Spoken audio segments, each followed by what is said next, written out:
Hello बच्चों, retirement of a partner में आज हम लोग सेकंड केस देखेंगे जिसमें हम लोग कैपिटल को एडजस्ट करेंगे। तो हम लोग एक कंप्लीट क्वेश्चन को देखेंगे जो आपके बोर्ड्स में पॉसिबल हो सकता है कि वो क्वेश्चन उस तरीके से आए, और लास्ट में हम लोग एक लोन अकाउंट बनाएंगे जिससे कि ये पूरा का पूरा कंप्लीट क्वेश्चन आपको बोर्ड्स के लिए प्रिपेयर हो जाएगा। तो शुरू करते हैं। तो बच्चों, सेकंड केस है जहां पर को आपको total capital of the firm is not given. First case हमने देखा था जिसमें हम लोग total capital of the newly constructed firm की कैपिटल गिवन होती थी। सेकंड केस में आप लोगों को कैपिटल गिवन नहीं होगी, आप लोगों को फाइंड आउट करनी पड़ेगी वो कैपिटल। तो देखते हैं कि वो केस क्या है। एच के वे पार्टनर्स और वो प्रॉफिट शेयर करते हैं 5:3:2 के रेशियो में। बैलेंस शीट गिवन है इन लोगों की और पढ़ते हैं कि क्या है। On the above date H retires, तो हमारा जो एच है वो रिटायर हो रहा है, जे और के कंटिन्यूइंग पार्टनर हैं। Goodwill of the firm is valued at 1,02,000। There was a claim of 8,000 for workman compensation. और आप देख रहे होंगे बैलेंस शीट में कि कोई भी आप लोगों को वर्कमैन कंपनसेशन फंड रिगार्डिंग कोई भी गिवन नहीं है, तो इसको हम लोग as a new liability treat करेंगे। Provision for bad debt was to be reduced by 2,000। अभी तक हम लोग केस देखते थे कि इंक्रीज किया जाए, इस बार बोला जा रहा है कि उसको रिड्यूस कर दीजिए बाय 2,000 रुपीज।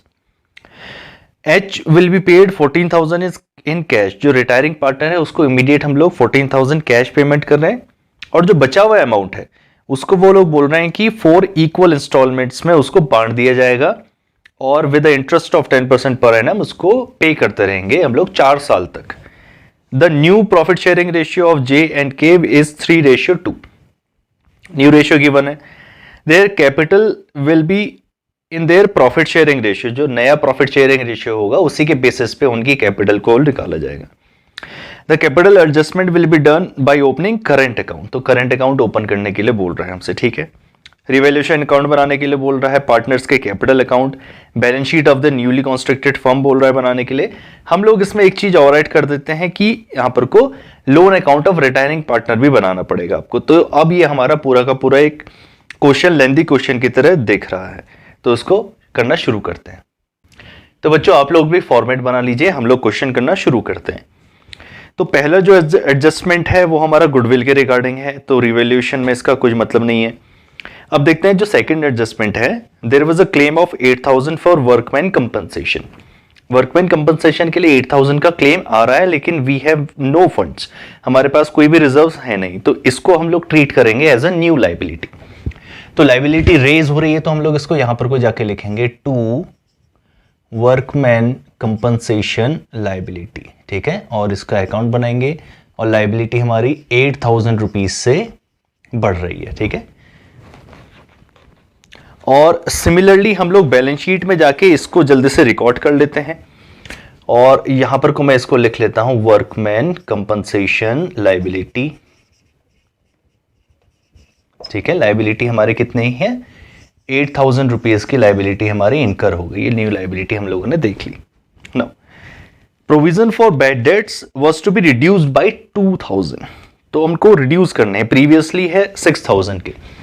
तो अगर मैं इसका कॉन्सेप्ट आपको दिखा दूं तो हम लोग बोलते हैं कि यहां पर को प्रोविजन फॉर डाउटफुल डेट्स आते हैं, and the formula being new minus old होता है, ठीक है। अब न्यू हम लोगों को पता नहीं, लेकिन 6,000 का ओल्ड है, और वो बोल रहा है कि 2,000 से इसको रिड्यूस करना है, तो नए कितने होंगे, 4,000 होंगे। ये चीज समझ में आ गई। अब यहां पर को हम लोग नेगेटिव वैल्यूज तो कभी भी नहीं लिखते हैं, तो हम लोग इसको यहां पर को निल लिख देंगे, और इसको अब यहां पर को लिखेंगे, यहां पर को जाके लिखेंगे हम लोग by provision for doubtful dates. ये आ गया आपका अमाउंट कितना, 2,000। तो आप लोगों को क्वेश्चन पेपर में ये चीज करने की जरूरत नहीं, ये सिर्फ मैंने आपको कॉन्सेप्ट के लिए बताया, ठीक है, कि हम लोग किस तरीके से उसको देखते हैं। तो जब भी रिड्यूस होगा आपका प्रोविजन फॉर डाउटफुल डेट्स, आप उसको डायरेक्टली बाय करके ही लिखेंगे, ये दिखाने की जरूरत नहीं है। और इंक्रीज होगा तो to provision for doubtful debts, बहुत सिंपल है। इंक्रीज होगी तो लाइबिलिटी इंक्रीज होती है, तो यहां लाइबिलिटी डिक्रीज होती है, तो इस तरफ हम लोग देखते हैं। ये मैंने आपको कॉन्सेप्ट बता दिया कि यहां पर कोई नेगेटिव वैल्यूज नहीं लिखते हैं, इसलिए इसको ट्रांसफर करके इनका डिफरेंस हम लोगों ने यहां लिखा है, ठीक है।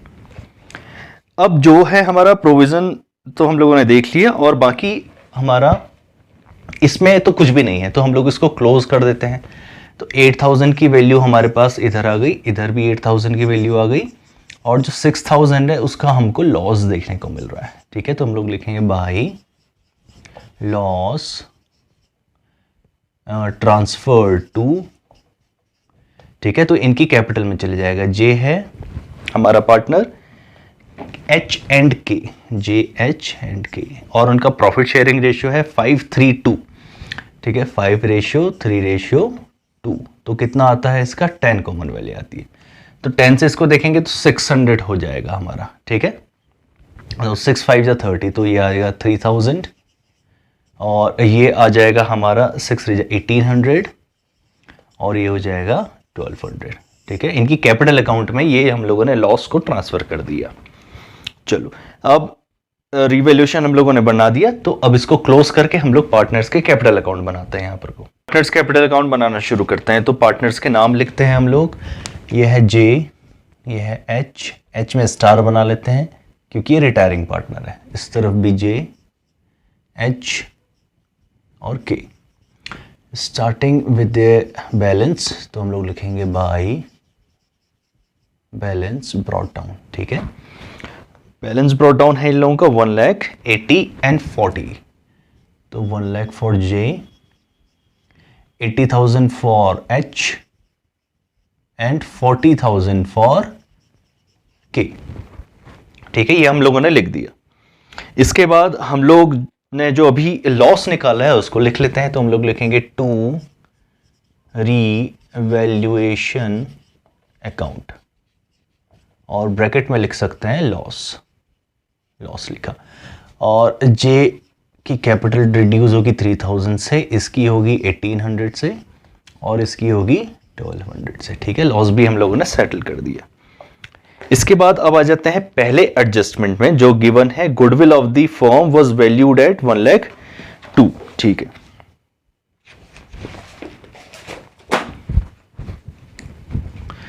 तो बच्चों मेरे पास तो वर्किंग नोट के लिए जगह नहीं है, मैं यहां कहीं कर देता हूं, आप लोग अपने वर्किंग नोट के एरिया पे ही इसको करिएगा, ठीक है। चलो मैं यहां पर को करता हूं इसको। नाउ हम लोगों को पता है कि goodwill of the firm given है, वो है 1,02,000। हम लोगों को रिटायरिंग पार्टनर का शेयर निकालना पड़ेगा, ठीक है, वो हम लोगों को है।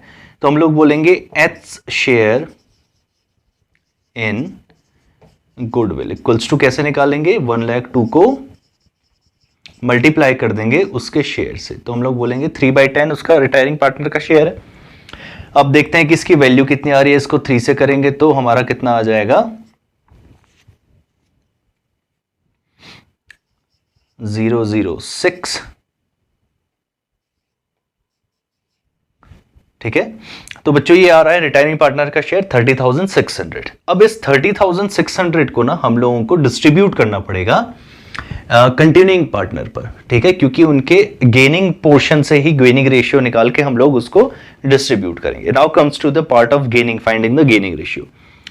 तो हम लोगों का फॉर्मूला होता है कि old plus gain equals to new, ठीक है।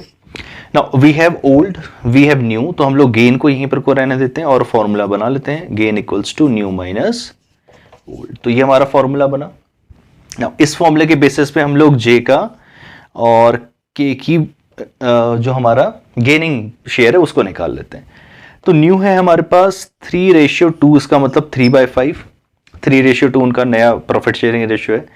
माइनस करेंगे हम लोग 5/10, क्योंकि इनका रेशियो क्या है, 5:3:2, तो इनका ओल्ड है और इनका नया है, तो ओल्ड और न्यू, ठीक है। तो न्यू में से ओल्ड को माइनस कर रहे हैं हम लोग, और अब इसका लिखते हैं, के का लिखते हैं, तो कितना है 2/5 माइनस 2/10, ठीक है, ये है। अब जल्दी से एलसीएम ले लेते हैं, एलसीएम दोनों का 10 ही आएगा, ठीक है। और ये कितना हो गया 6 - 5, और ये हो गया 4 - 2। तो इनका जो रेशियो आ रहा है दैट इज 1:2, ठीक है। तो इनका गेनिंग रेशियो क्या आ रहा है, 1:2, और ये किस प्रोपोर्शन में है, जे और के प्रोपोर्शन में, ठीक है। नाउ इस 30,600 को हम लोग डिस्ट्रीब्यूट कर देंगे इन 1:2। 1:2 करेंगे तो इनका जो वैल्यू है वो 3 आएगी। 3 से इसको डिवाइड करेंगे तो अगेन हमारे पास वैल्यू कितनी आ जाएगी, 10,000 200। अब इसको मल्टीप्लाई करेंगे 1:2 में, तो जे के पास तो वैल्यू जाएगी 10,200, ठीक है, और जो के है उसके पास जाएगी बच्चों 20,400 की वैल्यू, और दोनों को जोड़ेंगे तो कितना आ जाएगा 30,600। तो ये है हमारा कैलकुलेशन, ठीक है। अब कैलकुलेशन पार्ट आपको समझ में आ गया, हम लोगों ने निकाल दिया। अब इसकी करते हैं जनरल एंट्री, तो आप इसको रिकॉर्ड करिए, मैं इसको रब करता हूं। तो जब जनरलाइजेशन करेंगे इसका, तो हम लोग बोलेंगे कि भाई जो कंटिन्यूइंग पार्टनर हैं वो प्रॉफिट में शेयर को गेन कर रहे हैं, इसलिए कंपनसेट करेंगे रिटायरिंग पार्टनर को। तो ऑब्वियसली है कि जो रिटायरिंग पार्टनर है उसकी कैपिटल इंक्रीज हो जाएगी, तो हम लोग बोलेंगे एच कैपिटल अकाउंट क्रेडिट हो रहा है। कितने से हो रहा है 30,600 से हो रहा है। और जो कंटिन्यूइंग पार्टनर है इनकी कैपिटल को डिक्रीज कर देंगे, इनकी कैपिटल अकाउंट को हम लोग डिक्रीज कर देंगे। और कितने से करेंगे, हम लोगों ने वो अमाउंट निकाल के रखा हुआ है, डेबिट 10,200 तो जे की डिक्रीज होगी और 20,400 के की कैपिटल डिक्रीज हो जाएगी in order to compensate retiring partner. अब इसको हम लोग लेजर पोस्टिंग करते हैं, ठीक है। एच की कैपिटल इंक्रीज हो रही है, इसका मतलब कॉन्सेप्चुअली इसकी 30,600 इंक्रीज हो जानी चाहिए, लेकिन हम लोग डायरेक्टली इसको इस तरह ना लिख के हम लोग लिखेंगे यहां पर को बाय जेज कैपिटल अकाउंट, और एच की कैपिटल को जितना जे कंपनसेट कर रहा है उतने से बढ़ा देंगे। अब आते हैं हम लोग के की कैपिटल को देखते हैं, ठीक है। और के की कैपिटल के लिए हम लोग कितना है 20,000 के अपनी कंपनसेट कर रहा है, तो हम लोगों ने उसकी कैपिटल बढ़ा दी। किसकी, एच की कैपिटल बढ़ाएंगे, क्योंकि 30,600 एच की कैपिटल बढ़नी है, लेकिन हम लोगों ने दिखा दिया कि कैसे हो रही है। 10,200 जे सेक्रीफाइस कर रहा है और के कर रहा है 20,400 कंपनसेट कर रहा है, ठीक है। एक पोर्शन तो हो गया। अब इसको इस तरफ देखते हैं, तो हम लोग बोलेंगे 2H कैपिटल अकाउंट, और बोलेंगे कि जे और के की कैपिटल डिक्रीज कर दी जाए। डिक्रीज करना मतलब डेबिट करना, तो यहां पर को कितना आ जाएगा 10,200 फॉर जे एंड 20,400 फॉर के। ये आपकी क्या हो गई कैपिटल जो हम लोगों ने सेटल कर दी इन रिगार्डिंग गुडविल। तो बच्चों गुडविल हम लोगों ने सेटल कर दी। First and second and third adjustment हमारा डन हो चुका है। थर्ड एडजस्टमेंट का हम लोगों ने यहां पर कोई डिटेल नहीं लिखा था, तो हम लोग इसको लिख देते हैं डेटर। डेटर्स की वैल्यू गिवन थी आपको बच्चों 80,000, और जो नए हमारे प्रोविजंस हो रहे हैं वो केवल 4,000 रुपए के हैं, ठीक है। तो हम लोग कितना अमाउंट लिखेंगे यहाँ पर को 76,000, ठीक है, ये याद रखना 76,000 आएगा। प्रीवियसली 74 था, 2,000 से कम हो रहे हैं तो ये अमाउंट बढ़ जाएगा। थर्ड जो है हमारा वो पेमेंट वाला है, तो हम लोग पहले जितने भी फ्री रिजर्व्स और लॉस है उसको सेटल करते हैं। तो लायबिलिटी तरफ देखें तो इन्वेस्टमेंट फ्लक्चुएशन फंड्स हमारे पास है, और इन्वेस्टमेंट की मार्केट वैल्यू गिवन नहीं है, तो हम लोगों को ये पता नहीं है कि इसकी वैल्यू बढ़ी है या घटी है। तो जो भी रिजर्व्स हैं वो अब पार्टनर की कैपिटल में हम लोग सेटल कर देते हैं। तो यहां पर को लिखेंगे by investment fluctuation funds account, और कितना है उसकी वैल्यू इज 20,000, तो 20,000 को यहां पर को करेंगे 10 से तो 2, तो वैल्यू आ जाएगी 10,006 एंड 4, तो 10,000 6,000 एंड 4,000, ये हो गया हमारा पहला। फिर गिवन है आपको प्रॉफिट एंड लॉस, और प्रॉफिट एंड लॉस अगर क्रेडिट तरफ गिवन है, इसका मतलब लायबिलिटी तरफ गिवन है, तो फ्री रिजर्व की तरह माना जाता है। तो इसको भी हम लोग सेटल कर लेते हैं। तो हम लोग लिखेंगे by P and L account. P and L account हमारा कितना है 80,000 का। 80,000 को अगर 10 से करेंगे तो 8,000 आएगा, एंड इसका कितना हो गया 40,000 फॉर जे। नाउ 40,000 को अब बाकी डिस्ट्रीब्यूट कर लेते हैं हम लोग 3 और 2 में, तो ये आएगा 24,000 एंड 16,000, ये हमारा आ गया, ठीक है। इसके बाद क्या रिजर्व्स कुछ और हैं? नहीं, रिजर्व्स हमारे पास कुछ है नहीं, और हमारे पास एक्यूमुलेटेड लॉसेस भी कुछ नहीं है। Now we have to move to adjustment number 4, ठीक है। तो बोला जा रहा है कि जो रिटायरिंग पार्टनर है उसको इमीडिएट सेटलमेंट हो रहा है 14,000 का, ठीक है। इमीडिएट सेटलमेंट कितने का हो रहा है 14,000 का। तो हम लोग इसकी वैल्यू निकाल लेते हैं यहाँ पर को। इसका अमाउंट आ रहा है वो आ रहा है 1,40,600, ठीक है। कितना आ रहा है 1,40,600। नाउ अब ये बोला जा रहा है कि जो हमारा रिटायरिंग पार्टनर है उसको आप इमीडिएटली कैश पेमेंट कर दीजिए, तो हम लोग लिखेंगे टू कैश अकाउंट, ठीक है, और कितना 14,000 का उसको इमीडिएट पेमेंट कर देते हैं, ठीक है। तो हम लोग देखते हैं यहाँ पर को कितना है 1,40,000 तो हमारा इस तरफ का टोटल है, और अगर इन दोनों को जोड़ेंगे तो कितना आएगा हमारा, जो ये आ रहा है हमारा 15,800, इसे कर लेते हैं, ये हो गया 800, ये हो गया 4, ये हो गया 2, ये हो गया 1, तो 1,24,800 is the amount which is due to retiring partner H, ठीक है। तो हम लोग यहाँ पर को उसका अमाउंट लिख लेते हैं, तो 1,24,800, ठीक है, और यहाँ पर को क्या लिखेंगे 2H लोन अकाउंट, और मैंने बोला भाई जो भी पेमेंट इमीडिएट नहीं होती है उसको रिटायरिंग पार्टनर के लोन अकाउंट में ट्रांसफर कर दिया जाता है। अब जो क्वेश्चन आपसे बोल रहा है कि इस अमाउंट को आप 4 इक्वल इंस्टॉलमेंट्स में डिवाइड करिए और at the rate of 10% per annum के हिसाब से उसको इंटरेस्ट पे करते रहिए, लेकिन वो तो आपका लेटर फेज में होगा ना। अभी हम लोगों को उसके सारे अमाउंट को एज ए लोन अकाउंट दिखाना है और इस सारे के सारे कॉर्पस को यहीं पर को रख देना है बैलेंस शीट में। उसके लोन अकाउंट में हम लोग उसको पेमेंट करते रहेंगे year by year. Retiring partner का सेटलमेंट हो गया। अब आते हैं कैपिटल एडजस्टमेंट्स में, ठीक है। तो कैपिटल एडजस्टमेंट का मतलब क्या है कि जो जे है हमारा और जो एच है, ठीक है, इनकी कैसी adjusted capital of J and H वो निकाली जाएगी, फिर उसको डिस्ट्रीब्यूट कर दिया जाएगा उनके न्यू प्रॉफिट शेयरिंग रेशियो में। करना शुरू करते हैं कि यहां पर को इसका एडजस्टमेंट कितना आ रहा है। ना 1 लाख प्लस 10 इज बिकम्स, तो ये कितना आ गया 1,50,000 आ रहा है, ठीक है। और 1,50,000 कर लेते हैं यहां पर को 1,50,000 उस तरफ का टोटल है, इस तरफ का टोटल कितना है 13,200, यहाँ कितना है 13,200। तो यहाँ पर को कितनी वैल्यू आ गई 800, ये हो गया 9, ये हो गया 6, ठीक है, और ये हो गया 4, तो आगे 1,36,800, ठीक है। ये किसका आ रहा है, ये जे का पोर्शन आ रहा है। अब देखते हैं एच का कितना पोर्शन है, तो हम लोग लिखेंगे 40 प्लस ये कितना हो गया 60, यहां पर को आ गया 60,000 इस तरफ का टोटल है। अब इस तरफ का टोटल देखते हैं, 20 प्लस 1 बिकम्स 21, तो 21,600, 21,600। तो इसको माइनस करेंगे तो ये 4 आ गया, ये 9 हो गया, ये 8 हो गया, ये 5 हो गया, ये कितना हो गया 3 हो गया, तो 38,400। अब ये adjusted capital of J and H कितनी आ गई 1,36,800 और 38,400, ठीक है। यही चीज बोला मैंने। तो इन दोनों को जोड़ देते हैं तो फाइंड आउट करते हैं कितना आ रहा है 0,0,2,1 हो गया 6 और 7 और 1 हो गया। तो बच्चों कितना आ रहा है 1,75,200, ठीक है, 1,75,200, ठीक है। तो इस तरफ देखते हैं इसको, तो new adjusted capital of firm is इतना, इसको डिवाइड करेंगे in their profit sharing ratio.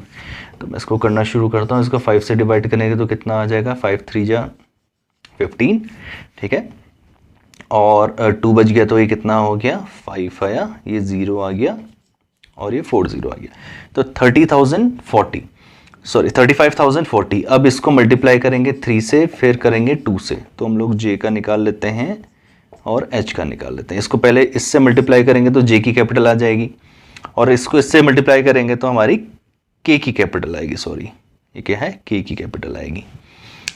तो बच्चों जे की आ रही है 105,120 और ये के की कैपिटल आ रही है 700,80, ठीक है। तो ये है इनकी न्यू एडजस्टेड कैपिटल जो इनको मेंटेन करके चलना है।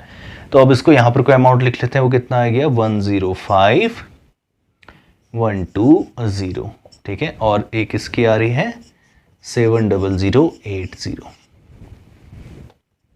चलो ठीक है बच्चों, ये इनकी कैपिटल आ रही है एडजस्टेड कैपिटल, इसको मेंटेन करके चलना है। अब देखते हैं कि इनका कितना अमाउंट आ रहा था, इस तरफ का टोटल आ रहा था 1,50,000, तो ये ऑब्वियसली इससे बड़ा है तो हम लोग इसको लिखेंगे 1,50,000, ठीक है। तो 1.5 लाख रुपए यहां पर को आ जाएंगे। इसका मतलब जो जे है ना, इसके पास सफिशिएंट अमाउंट है अपनी कैपिटल को एडजस्ट करने के लिए और जो भी इसका लॉस और जो नुकसान हो रहा है वो भी सेटल करने के लिए। अब इसमें से इसको माइनस कर देंगे हम लोग तो अमाउंट पता चल जाएगा कि उसको घर कितना अमाउंट ले जाना है। तो हम लोग लिखेंगे जेज करेंट अकाउंट। ठीक है, तो बच्चों ये अमाउंट आ रहा है 31,680। ठीक है, अब देखते हैं इस तरफ का टोटल कितना आ रहा था हमारा 60,000। ठीक है, और इन केस ऑफ के जो क्रेडिट तरफ का टोटल है वो हमारा 60,000 आ रहा है, लेकिन इसकी कैपिटल 70 है, तो इस सब को जोड़ के जो भी अमाउंट आएगा ना हम लोगों को वो लिखना पड़ेगा यहाँ पर को। तो ये बच्चों अमाउंट आ रहा है 91,680, और 91 में से 60 माइनस करेंगे तो ये अमाउंट आएगा 31,680। इसका मतलब जो के है, के को घर से कैपिटल लेके आनी पड़ेगी, और वो कितनी है 31,680। तो हम लोग लिखेंगे बाय केस करंट अकाउंट। ठीक है, और ये इनका क्या होगा, बैलेंसिंग फिगर होगा बच्चों। ठीक है, this is our balancing figure, और ये यहां पर को हमारा पार्टनर्स कैपिटल अकाउंट खत्म हुआ। ठीक है, अब इसको यहां पर को हम लोग ट्रांसफर करना शुरू करते हैं बैलेंस शीट में, और जल्दी से क्वेश्चन को फिनिश करेंगे। तो बच्चों अपने एसेट्स को लिखते हैं। We have land and building, मैं शॉर्ट में लिख रहा हूं। ठीक है, land and building, land and building की वैल्यू कितनी है 1,24,000। 1,24,000। Next we have motor van, so MV, motor van की वैल्यू कितनी है 40,000। इनकी वैल्यू में कोई भी प्लस माइनस नहीं हुआ है, इंक्रीज डिक्रीज नहीं हुआ है। इन्वेस्टमेंट्स एज इट इज हैं। ठीक है, इन्वेस्टमेंट्स कितने हैं 38,000 के। स्टॉक, स्टॉक भी एज इट इज है हमारे, स्टॉक की वैल्यू है बच्चों 30,000। Now debtors we have written, now it's time to write cash. Cash है हमारा 32,000 का, और 14,000 वी हैव पेड ऑलरेडी। ठीक है, और 14,000 हम लोग पे कर चुके हैं, तो हमारे पास कितना बचेगा, हमारे पास बचेगा ये बच जाएगा बच्चों 18,000 का अमाउंट बचेगा हमारे पास। ठीक है, 18,000 हमारे पास बचेंगे। अब आ जाते हैं इस तरफ, क्रेडिटर्स लिखते हैं। क्रेडिटर्स का अमाउंट है 42,000 का, और बाकी तो कुछ है नहीं, तो अब हम लोग कैपिटल लिखना शुरू करते हैं। हम लोग लिखेंगे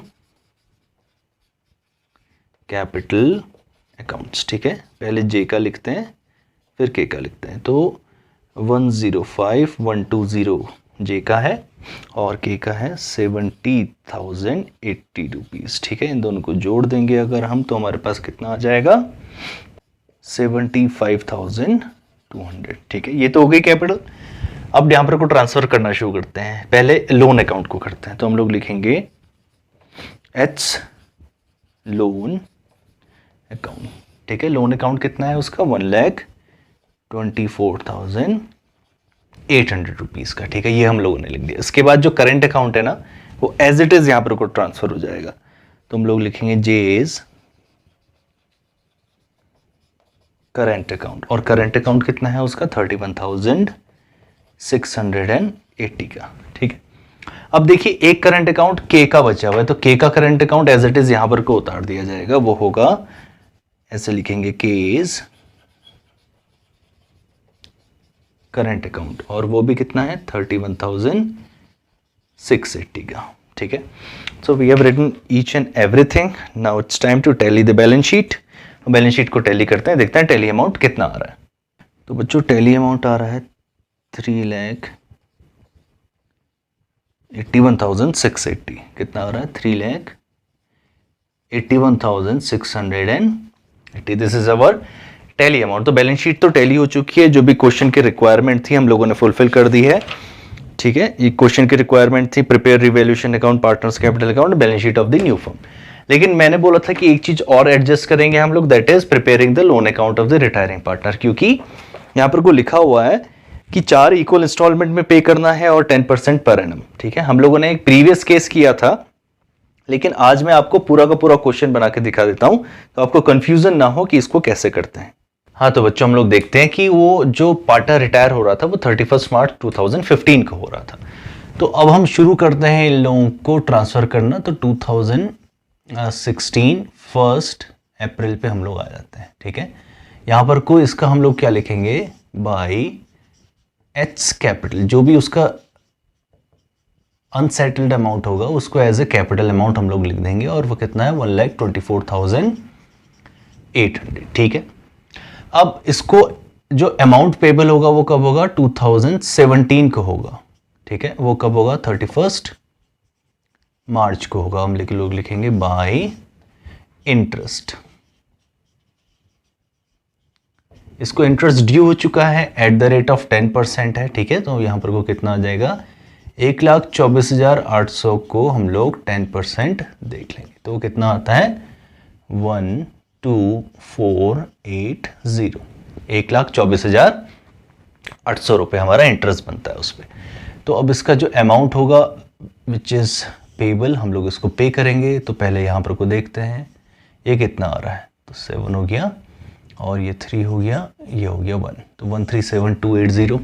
इसको भी यहाँ पर को हम लोग लिख लेते हैं 1,37,280। अब यहाँ पर को आ जाते हैं, now it's time to pay the first instalment including interest. तो 2017 31 मार्च को आएंगे, हम लोग लिखेंगे टू बैंक अकाउंट। ठीक है, अब देखते हैं कि उसकी इक्वल 4 इंस्टॉलमेंट कितने निकलती हैं। तो 1,24,800 को कितने से डिवाइड करना है, 4 से करना है। तो ये 3 आया, ये 1 आया, ये 2 आया, ये 0 0, तो 31,200 की इंस्टॉलमेंट बनी हमारी 4।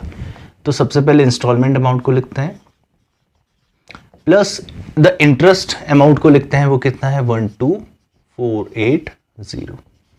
इन दोनों को जोड़ के जो भी उसका अमाउंट होगा वो सेटल हो जाएगा 31 मार्च 2017 को। कितना आ रहा है 4, तो 680, तो यहाँ पर को आ गया 680 आ गया, और ये कितना आ गया आपका 3 और 4, तो 43,680। ठीक है, अब यहाँ पर को जो भी अमाउंट बचेगा वो भी 31 मार्च को ही होगा और उसको बैलेंस की तरह हम लोग दिखाएंगे। यहाँ पर को लिखेंगे टू बैलेंस कैरिड डाउन। ठीक है, और वो कैरिड डाउन अमाउंट जितना भी होगा हम लोग यहाँ पर को लिखेंगे उसको।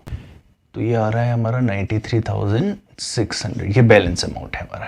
ठीक है बच्चों, अब इस बैलेंस अमाउंट को हम लोग नेक्स्ट ईयर फॉरवर्ड कर लेते हैं। तो कितना आ गया 2017 1 अप्रैल, यहाँ पर को लिखेंगे बाय बैलेंस ब्रॉट डाउन।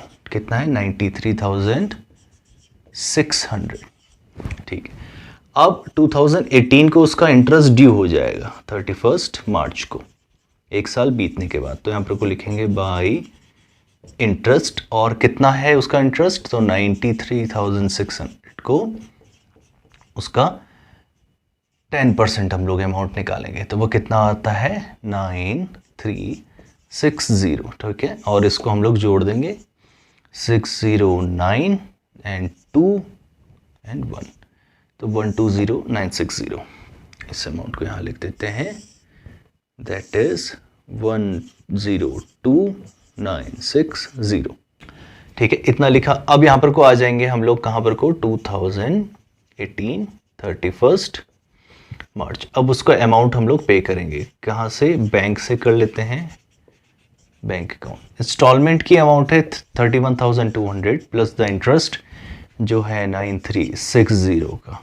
ठीक है, और ये आ गया हमारा 560, और ये कितना आ गया 0, और ये आ गया तो 40,560। और बच्चा जो अमाउंट है उसको कहाँ दिखाएंगे, एज अ बैलेंस। तो हम लोग लिखेंगे टू बैलेंस कैरिड डाउन, और वो अमाउंट कितना आएगा हमारा, ये कितना आ गया 62,400। ठीक है, ये बैलेंस आ गया हमारा। अब इस बैलेंस को आगे बढ़ाते हैं और आ जाते हैं कहाँ 2018 1 अप्रैल में, और यहाँ पर को लिखेंगे by balance brought down. Balance brought down कितना है 62,400। अब इंटरेस्ट पे करेंगे,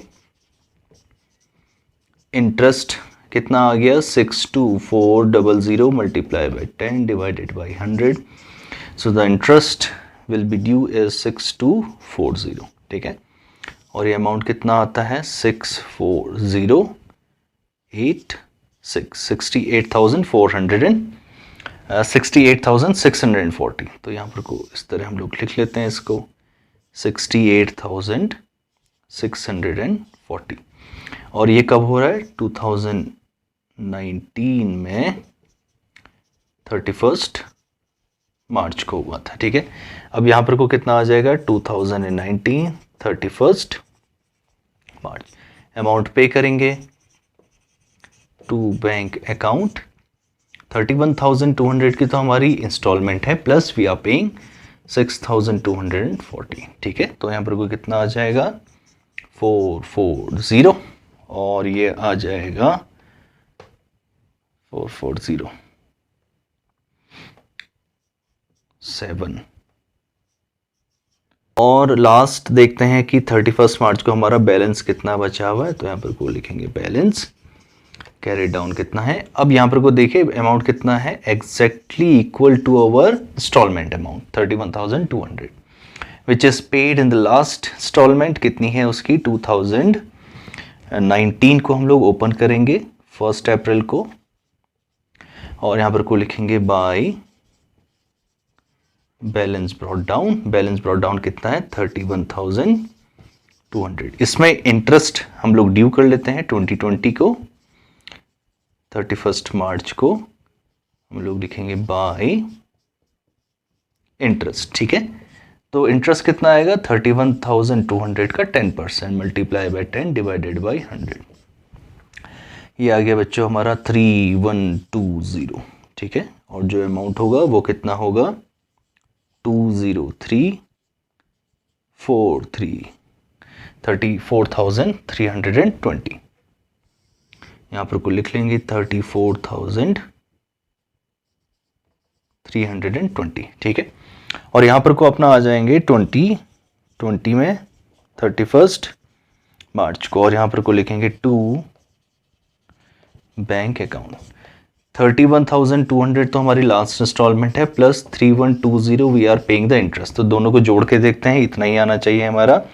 तो कितना आ रहा है 320 और 3 + 4 और 3 का 3, तो 34,320 हमारा अमाउंट ड्यूली पेड हो गया। तो इस तरीके से ये टीडीएस थोड़ा काम रहता है, एक ही बार चीज़ को रिपीट करते रहना, लेकिन लोन अकाउंट बनने का तरीका यही है। और ये बार बार हम लोग कैलकुलेशन इसलिए दिखा रहे हैं क्योंकि हम लोग वर्किंग नोट इंक्लूड करके कर रहे हैं। अगर आपको वर्किंग नोट अलग से करना है तो आप डायरेक्टली अमाउंट दिखा के वर्किंग नोट कर दीजिए ना, वर्किंग नोट दिखाने का कोई मतलब नहीं, इसीलिए हम लोग इसी में ही इसको ऐड करते हुए चल रहे हैं। ठीक है, तो ये क्वेश्चन कंप्लीट हो चुका है आपका, और 8 मार्क्स के लिए जब ये क्वेश्चन आएगा तो इसी तरीके से आपसे पूछा जाता है। बच्चों, there are few more cases left, until then study.